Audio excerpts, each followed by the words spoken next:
Hello guys and welcome to another video. So it is currently November 4th and I am starting my November reading wrap up, and I just finished reading Carrie Soto is Back by the fabulous Taylor Jenkins Reid.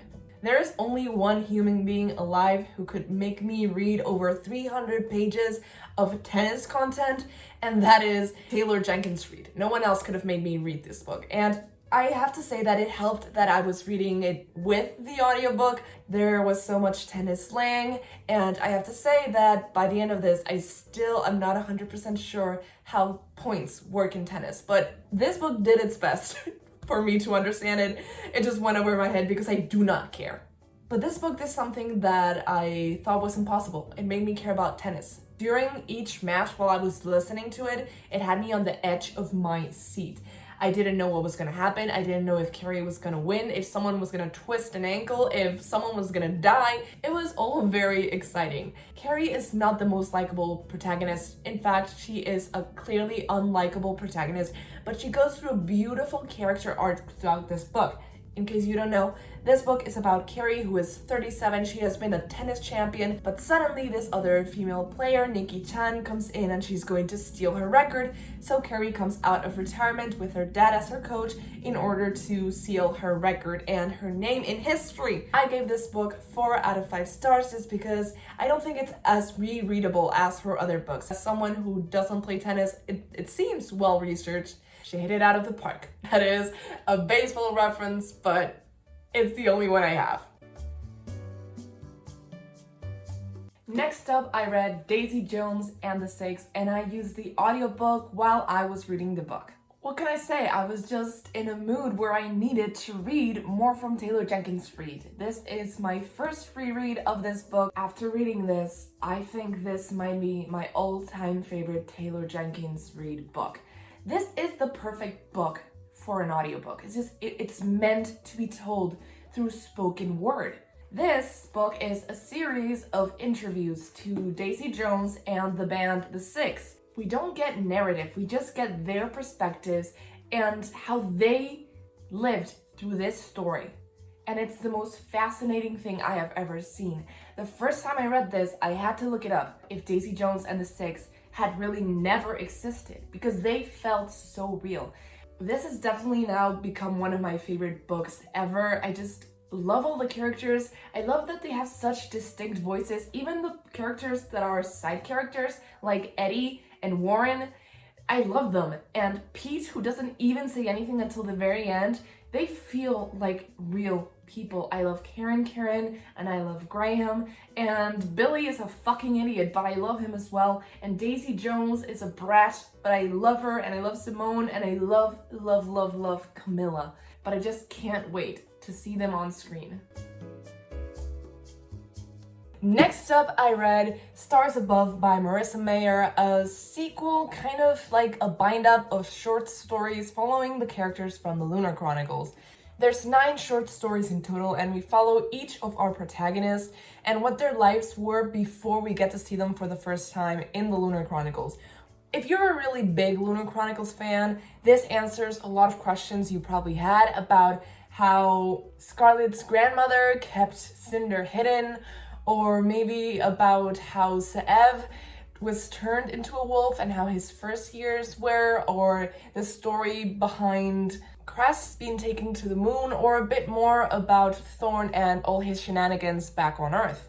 So if you want to see more of our characters, even though we see things that are already mentioned in the books, then this is the book for you. The best short story in this is the last one, and it follows Scarlett and Seev getting married, so it's the only one that adds new information, and that's why I liked it the best. The worst one is one that made me feel very uncomfortable because I don't know what Marissa Mayer thinks of AI loving humans and humans loving AI in like a romantic way, but I do not endorse that, so that made me really uncomfortable and it was very sad.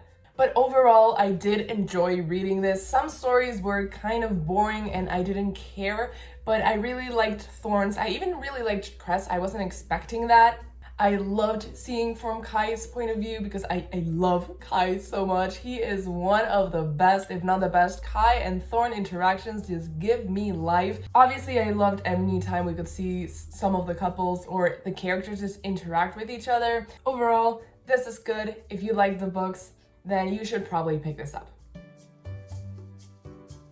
Next up, I read Perfect on Paper by Sophie Gonzalez, I think, and this goes straight into my top 10 favorite contemporaries of the year. Not of all time, I'd have to think about that list, but of the year, definitely. This is the second book I've read by this author. The first one was Only Mostly Devastated, and I thought that book was so funny, and it was so lighthearted and just everything I needed. Just pure entertainment and just something that makes you feel warm inside, you know? It's not like groundbreaking literature, but it's just always hits right. So I'm so excited to read more from this author. So people in this high school leave letters in her locker asking her for advice anonymously, asking for help on their love lives. And then she writes them back through email and tells them what they should do.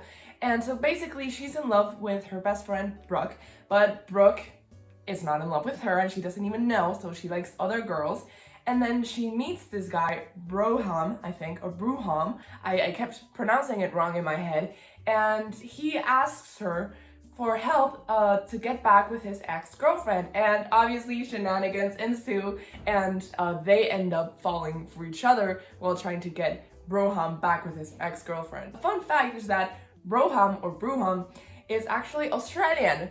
So when they said that, I was like, oh my god, I have to read this guy's dialogue in an Australian accent. And then instead of doing that, I decided to read everyone else's dialogue in an Australian accent, but his. So it was very confusing, mate. It just made me feel so warm inside. I read it in 2 days, basically, and it's such a quick read, so fun, and I really liked how it handled the topic of bi erasure and biphobia. And even though at the beginning I was like, ooh, maybe this would be a very cute platonic friendship, because we never get those between girls and guys in contemporary YA, but at the end, okay, they convinced me. They were a very cute ship as well, so I do recommend this one. If you don't like stories where a character is lying to everyone in their lives and they just keep digging the hole deeper for themselves, then you might not want to read this one. Perfect on Paper left me craving more Sophie Gonzalez writing, so I reread Only Mostly Devastated. What better book to read than something that I already know I'm gonna like? This book is a retelling of Grease the musical. But instead of being Danny and Sandy, who are a guy and a girl, and one is from the United States and the other one is from Australia, it's two boys and one of them is not out. Ollie and Will meet at a lake house, and because of Ollie's aunt's health, he has to stay in North Carolina instead of going back to California. So when they meet at school, Will is very surprised because he thought he was never gonna have to see him again. The boy he loved, because he is still in the closet. I read this in 2 days, basically a day and a night, and I still loved it. It's so good. I would recommend this to everyone. I think anyone could read this. It's like all ages.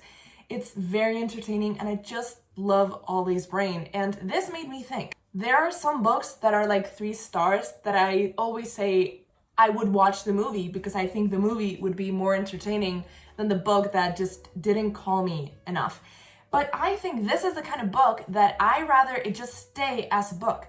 Most of the humor comes from Ollie's inner dialogue and how he processes the world.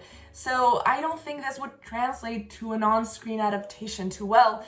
Apparently, Sophie Gonzalez is now one of my new favorite authors, and I just bought one of her other books because I can't wait to read more.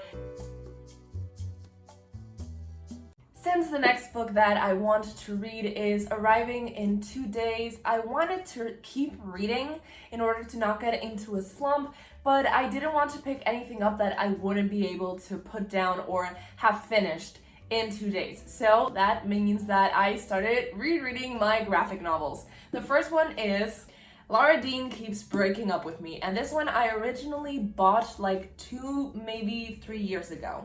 And the first time I read it, it's not like I didn't like it, it's just that the story didn't click with me. I had never gone through a breakup, and I have still never gone through a breakup, but I think I wasn't mature enough to get the story or understand the feelings. Now that I have gone through more things in my life, that I have experienced more sadness with myself and with other people in all kinds of different relationships, I feel like this book is so much better and more entertaining for me, having experienced all of those sad moments. It also features a bit of Dungeons and Dragons, and since I am now a Dungeons and Dragons player, I appreciated that. But if you've ever been in a toxic relationship, or you've had a hard time breaking up with someone, or have dated someone who's a complete narcissist, then you might want to pick this up. Next up, I picked up another one of my graphic novels called Bloom, and yes, the book still hasn't arrived, so maybe I will pick up another graphic novel for tomorrow. But again, this is the same story. When I picked it up, I liked it. I mostly picked it up because it was about baking and making bread, two of my most favorite hobbies. So it was good. I don't like the illustration style as much, but I still like it and I still enjoy the story. And now, having grown and matured a little bit more than when I first read it, to appreciate the story a bit more than I did back then. So the same thing that happened. And coincidentally, they are from the same publisher. So if you like baking, or if you like coming of age stories that really focus on the protagonist, then you might want to pick this up. Before we get to the next book I read this month, I just want to say that the covers that Sophie Gonzalez has gotten are so ugly. So please, someone make better covers for these books. They truly deserve them. And that's a great segue for the next book I read this month, which is If This Gets Out, not only by Sophie Gonzalez, but in collaboration with Cale Dietrich. I am so sorry. This book here follows two of the members of a 4-person boy band, and they've been doing this for 3 years. One of them is gay, but he is not allowed to be out to the public. And one night they kiss, and the other one's like, oh, maybe I'm bi. And then shenanigans ensue from there as they tour all of Europe. Usually in Act 3 is when our main characters fight and then they have to come back together. And there was a tiny fight, but it was resolved in like 2 pages. It feels like the big Act 3 conflict happened in the first act because they were so mad at each other for so long during that. So overall, not my favorite Sophie Gonzalez book. Makes sense because it's co-written. It was still very enjoyable and I liked the characters and the couple. This book and I Was Born for This by Alice Oseman have a lot in common in terms of the fact that they are telling a story from the perspective of a boy in a boy band. And I want to know if that is even the slightest bit realistic, because I think some aspects they get right, but some just don't feel that real. So I just want to know, please, Harry Styles, pick this up. My next read this month was actually a webtoon called School Bus Graveyard. It has about 38 episodes, and that's the whole first season, which has already ended. It has an ending, and I read it in one night. As I was reading it, I thought to myself, this is what good writing looks like. Not only are the characters very interesting and the story very compelling, but it's told in such a way that you never know what comes next, and it's not told in a linear way that you would expect. So it tells you what you need to know at the exact right moment, and it's just great storytelling, and I love the characters. That ending, if you've read it, please let me know I'm not the only one suffering with that ending, because I almost cried. And if you want to know how good I think it is, after I finished reading it, I thought I'm going to reread it right now, immediately. I'm not gonna explain what this one is about. You have to read it. It's 38 episodes, it's on Webtoon, go check it out.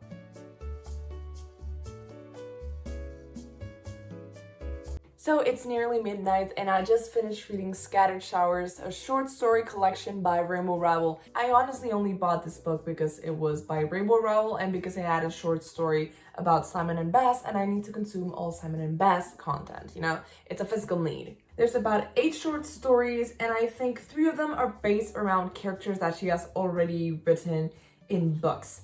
Kindred Spirits and Winter Songs for Summer, that felt like it could have been like a good book that I would have enjoyed. The one about attachments I think was okay. Then the one with Reagan was a bit meh. I don't like reading about COVID because it's traumatic. The Snowball, one of the main characters in that was so annoying and it was only like 30 pages. I was about to jump into the story and smack her in the face, but overall I liked it. I kind of had to force myself to read it there because I am not meant to read short stories. I am meant to start a book and get hooked. But with stories that just last 30 pages, you don't get hooked. Like, once you start getting hooked, it's already over. But overall, I really liked it. I really like it aesthetically. Look at this, look at this, look at this. So I would either recommend this for really hardcore Rainbow Rowell fans, really hardcore Simon Snow fans, or people who just really like short stories about possible romantic couples. Also, there's one at the very end that's about characters and what characters do before they're put into paper, and I thought that was interesting.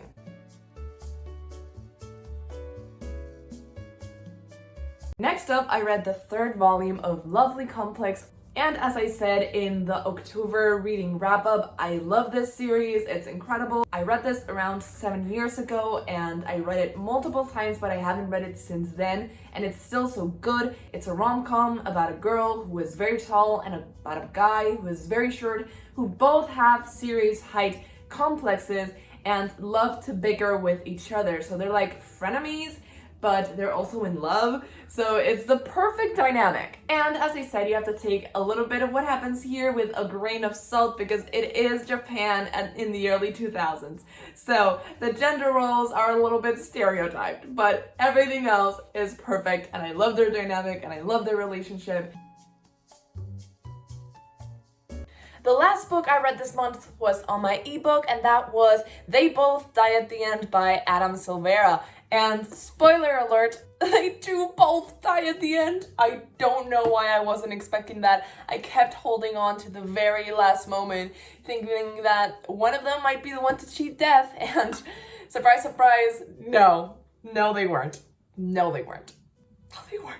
So this book follows a world where a company calls people the day they are going to die. They get a call and then they know that is going to be their last day on Earth. And it follows two characters. It follows Mateo, who is scared of everything and is scared to even leave his room to live out the rest of his day.